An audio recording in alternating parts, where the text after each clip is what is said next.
अहिल्यानगरचा राजकीय स्फोट.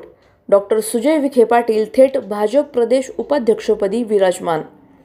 महाराष्ट्रात विखेंचा दबदबा वाढला. 2029 साठी भाजपची मोठी चाल. भारतीय जनता पक्षाने महाराष्ट्र प्रदेश कार्यकारिणीची घोषणा करत मोठा राजकीय निर्णय घेतला आहे. माजी खासदार डॉक्टर सुजय विखे पाटील यांची थेट प्रदेश उपाध्यक्षपदी निवड करण्यात आली आहे. प्रदेशाध्यक्ष रवींद्र चव्हाण यांनी मुंबईतून यादी जाहीर करत 2029च्या निवडणुकांवर लक्ष केंद्रित असल्याचे संकेत दिले. नगर जिल्ह्यासाठी ही मोठी राजकीय कामगिरी मानली जात असून कार्यकर्त्यांमध्ये उत्साहाचं वातावरण आहे. राज्य पातळीवर जबाबदारी मिळाल्याने विखे पाटील आता संपूर्ण महाराष्ट्रात पक्ष विस्तारासाठी आक्रमक रणनीती राबवणार का, याकडे सर्वांचे लक्ष लागलं आहे.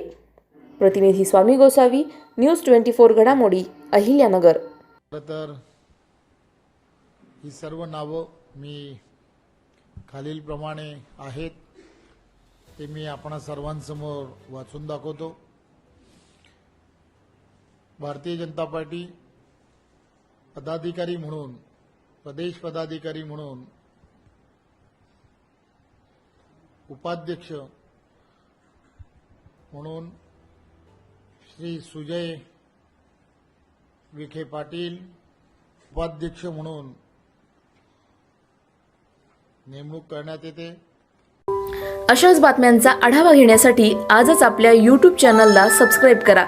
बातमी आवडल्यास लाईक करा आणि इतरांपर्यंत शेअर करा.